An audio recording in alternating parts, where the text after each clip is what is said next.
இன்றைய புனிதர் அறிவோம். ஜனவரி 21. புனித ஆக்னஸ். கிறிஸ்தவ விசுவாசத்திற்காக கொல்லப்பட்டவர். திருமணம் நிச்சயமானவர்களின் பாதுகாவலர். 13 வயதிலேயே மறைசாட்சியாக மரித்தவர். கண்ணிமை குன்ற அழகு மலராய் விண்ணகம் சென்றவர். உங்கள் விண்ணக தந்தை தூயவராக இருப்பது போல நீங்களும் தூய்மையாக இருங்கள் என்ற இயேசுவின் அழைப்பை ஏற்று தூய வாழ்வு வாழ்ந்தவர்தான் புனித ஆக்னஸ். தூய வாழ்வை காத்துக்கொள்ள தன் உயிரையும் துச்சமென நினைத்தவள். கன்னியாக ரோமையில் மறைசாட்சி முடிபெற்றவள்.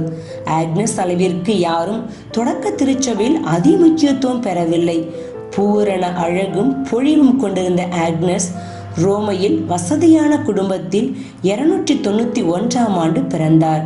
ஆக்னஸ் என்றால் தூய்மை, அதாவது புனிதம் என்று பெயர். தம் பெயரின் பொருளை தம் வாழ்க்கை முறையால் காப்பாற்றி கொண்ட ஆக்னஸ் 12 வயதிலேயே தனது கன்னிமையை இயேசுவுக்கு அர்ப்பணித்தார். தமது உடலும் மனமும் எல்லாம் உள்ள இறைவனுக்கே உரியது என்பதில் உறுதியாக நின்றார். ஆக்னஸ் அழகான தோற்றம் கொண்டவராக இருந்ததால் உயர்குடி இளைஞர்கள் பலர் இவளை திருமணம் முடிக்க போட்டி போட்டு கொண்டு வந்தார்கள்.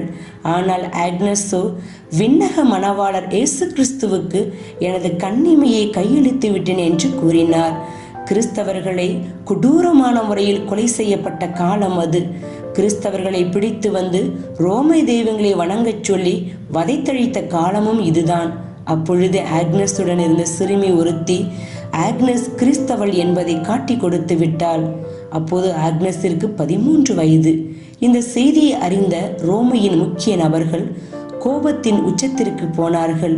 ஆக்னஸை கூட்டி வந்து மினர்வா என்னும் இடத்தில் ரோமை கடவுளது கோவிலில் இருந்த சிலையை வணங்கவும் அதற்கு தூபமிடவும் அவளை கட்டாயப்படுத்தினார்கள். என் உயிரே போனாலும் நான் இதை செய்ய மாட்டேன் என்று உறுதியுடன் ஆக்னஸ் கூறினாள். தன்னை திருமணம் செய்து கொள்ள வேண்டும் என்று அதிகாரிகள் கட்டாயப்படுத்தினார்கள். எனது உடலும் ஆன்மாவும் என்றுமுள்ள இறைவனுக்கே என்று உறுதியுடன் மொழிந்தார். கோபமடைந்த கொடியவர்கள் ஆக்னஸின் கைகளை குதிரையின் பின்னால் கட்டி அவளை ரோமை நகர வீதிகளில் இழுத்துச் சென்றார்கள். ஆடைகள் கிழிபட்டு அரை நிர்வாணமாக காட்சியளித்தவளை கண்டு எள்ளி நகையாடினார்கள். கடைசியில் விபச்சார விடுதியில் அவளை தள்ளினார்கள். அங்கு சென்ற ஆக்னஸ் அலறி துடித்தாள். இவளை அலங்கோலப்படுத்தும் காம வெறியுடன் ஒவ்வொருவராக அவளை நெருங்கினார்கள். யாரெல்லாம் அருகில் சென்றார்களோ அவர்கள் அனைவரும் பார்வையை இழந்து குருடனானார்கள். இதற்கு மேலும் பொறுக்க முடியாது என்று கோபத்தின் உச்சிக்கு சென்ற கயவர்கள் ஆக்னஸை தீயில் தள்ளி சாம்பலாக்க முடிவெடுத்தார்கள். கட்டைகளை அடுக்கினார்கள். தீ மூட்ட தயாரானார்கள். ஆனால் அங்கே அற்புதம் ஒன்று நடந்தது. தீ பற்ற வைக்கவே முடியவில்லை. என்ன செய்வது என்று தெரியாது விழித்துக் கொண்டிருந்த போது எரிச்சலுற்ற வீரன் ஒருவன் ஓடி சென்று அருகில் இருந்த வாளை எடுத்து ஆக்னஸின் தலையை வெட்டி சாய்த்தான்.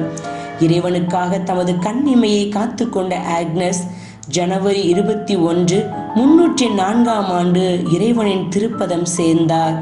இவரின் கல்லறையின் மேல் கான்ஸ்டன்டைன் மகள் கான்ஸ்டான்சியா திருத்தல பேராலயம் எழுப்பினார்.